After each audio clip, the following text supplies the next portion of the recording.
Dale and Renee DeLuca returned home to raise their family in New Zealand after running a successful consultancy company in Sydney. They began Putake Honey, developing a diverse business around honey, wax and pollen products, as well as a pollination service with some local seed growers. We wanted a product, we wanted something that we could scale. It had to have two sides, so we had to produce something as well as something we could do on a retail focus. Dale went on a fishing trip, bunked next to a beekeeper, and honey ticked all the boxes. The pollination is a smaller part of our business. It's probably looking just less than a quarter. Robert and Ellen Jones approached us last year. They've got quite a requirement for pollinating bees for their onion seed, and so they've been using services before. It was costing more and more and more for them, so we came up with an idea of working together and forming a business just focused on pollination. No other beekeepers in the region do that, and yeah, it's gone really well. It's been a huge learning curve. I grew up here in Marlborough. Dale is new to agriculture, but he comes from a consulting background. And we've been really good. We've hired some really smart people to have around us that have helped us sort of smooth some of those rough edges. I do a lot of IT consulting in the major centres in New Zealand and around the world.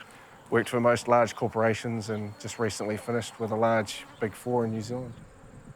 The comparison is polar opposites. I love the bees, getting out inside the hives and making sure that they're looked after correctly. But I also love helping clients on the consulting front get the most out of the data assets within their organisation. Which one do I like the most? Beekeeping. I love it, and one day it'll be my full-time passion. At the moment in the shed, we're building equipment, building boxes to support our expansion. Building boxes is basically assembling honey boxes and brood boxes and waxing frames, dipping the box in wax so that it prolongs the life. So a honey box will last about 20 years out in the open just because of the wax dipping process. New Zealand's one of the only countries in the world that does that. And we're also getting our honey out the door and into the market. We launched the retail brand in 2012 and we quickly discovered that we needed scale, and there's no new supply of honey coming onto the market, so we need to produce it ourselves. So from Marlborough we have Manuka, Kamahi and wildflower, and down the west coast we have Rata, Kamahi as well as honeydew, and in the North Island of course Manuka and the UMF active. The beauty about our product is it's raw, so we don't blend it and we don't heat it above hive temperature. And where we put the beehives is we try and get a really good early summer flowering, midsummer flowering and late summer flowering. And we process in small batches to make sure that we try and stay true to hive as possible. We'd love to be able to say that's it, but every single batch goes away to get tested. So we test for the floral source, we test for moisture, we can test for conductivity, and you also test for the pollen count. And we actually put that information on each of our jars. We bought these wooden frames in from the US this year, and we'll be launching this in 2016. We did some trials this year. It's honeycomb. It's beautiful. You don't get honey better than this. It's fresh, and it's something that we're really excited about. We've purpose-built some boxes for this. This year it's all been about where on the hive do they easily sit. It's best to sit them on top of a full super, but underneath a empty super. It took a while for the bees to actually draw the comb out, but the end product is amazing. Most beekeepers harvest once at the end of the season. We harvest probably 3 times every year at the same site, and that allows us to get particular flavours or varieties in the comb out straight away so they don't get blended out by the next flower that comes into bloom.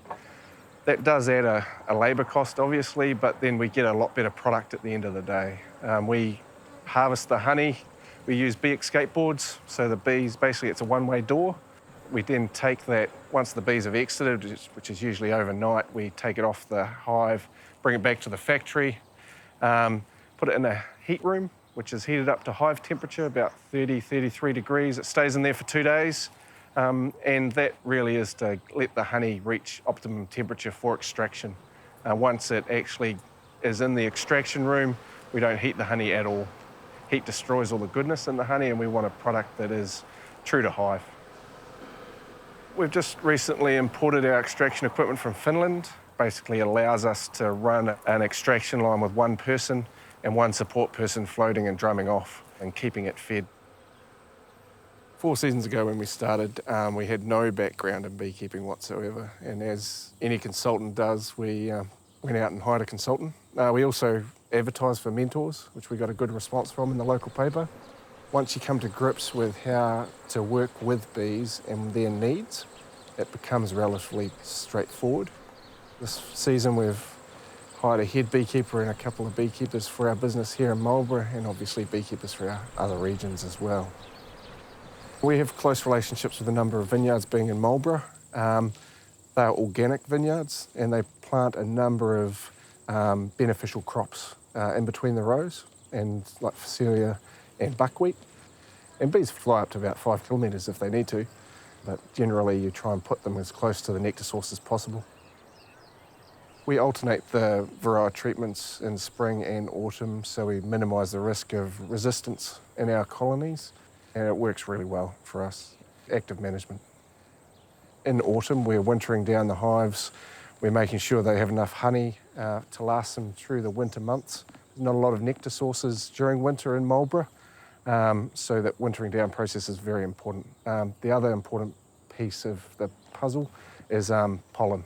So obviously they consume nectar for energy, and the pollen is a good source of protein, especially for the young bees. So we're making sure we have a good, strong colony going into winter. We're still really small. We want to do things really, really well, or not at all. So we only service about 10 shops throughout New Zealand, and we do those really, really well. And when we have that scale and we're big enough to take it that next step further, we'll be ready.